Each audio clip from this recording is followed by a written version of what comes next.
Alright guys, I'm going to teach you how to do the Erdnase overhand blind shuffle.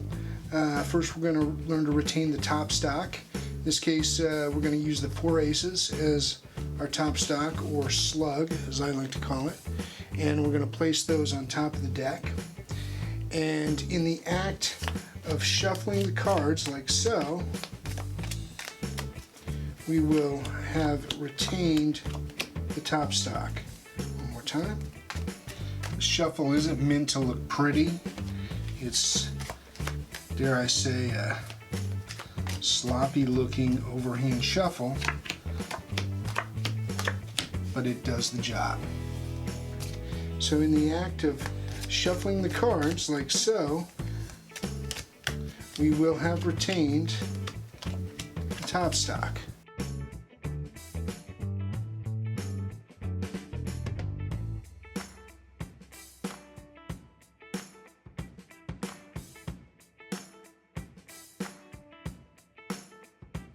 So you're going to start by holding the deck in your left hand.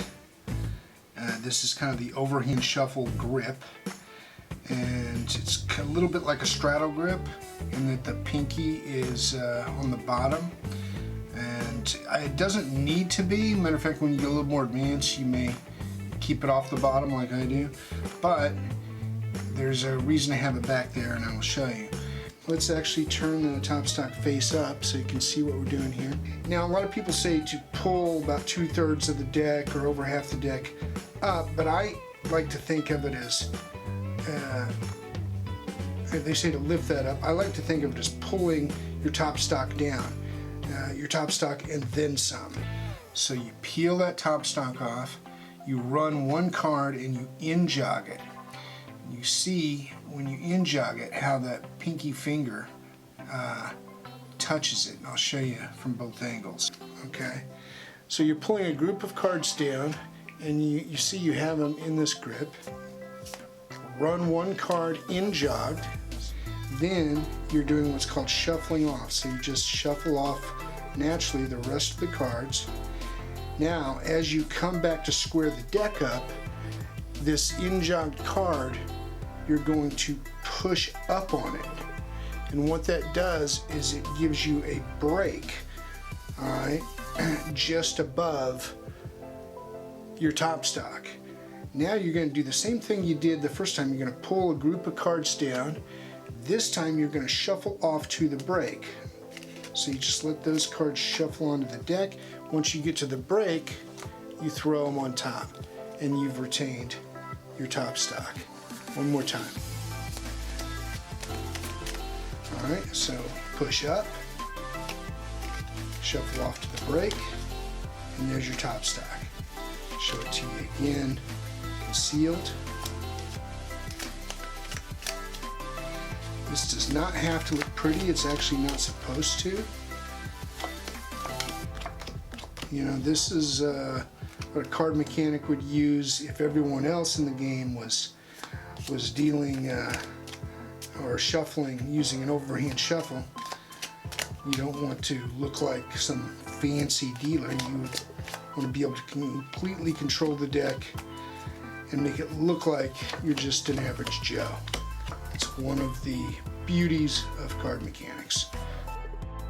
Alright, so that is the Erdnase blind overhand shuffle retaining the top stock. So now let's look at this process from the bottom. We're going to put our slug or our stock on the bottom of the deck, and just like we did before, we're going to peel off a group of cards, about 1/3. Now we're going to start just shuffling, and you can run cards if you want, like this. Once we get down to about less than half the deck, we want to in-jog and then throw the balance on there. And this time, instead of pushing up, we're pushing down when we square up. Alright, and what that does is it retains the bulk of the deck underneath your bottom stock. And then you lift that up and shuffle off, and you've retained your cards on the bottom. Let's do it again. Alright, so shuffle, in jog, shuffle off. And there it is. One more time. Shuffle. When you're ready, in jog, and now shuffle off. I'll do it slow one more time. Alright, shuffle or run off cards. Literally running off one card at a time here. Okay. And I get to where I need my in jog. Throw the balance on top, press down, get a break, and bring that entire break up and shuffle them off on top. Okay? One more time.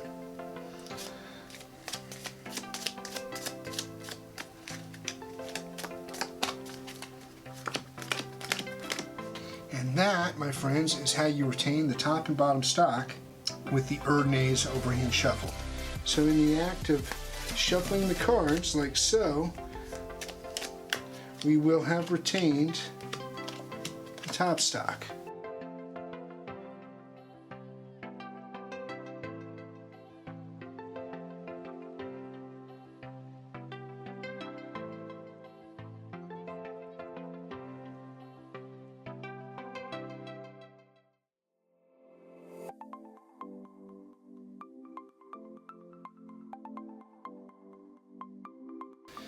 And here is my break shuffle, a demonstration of the break shuffle. It's another way to retain the top and bottom stock. We'll start with the top stock, but this doesn't require any in jogs at all.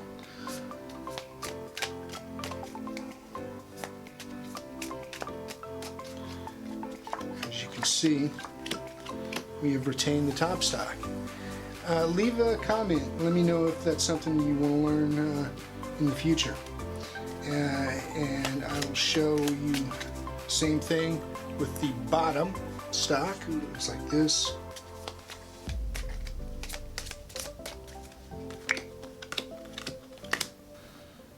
And there you have it.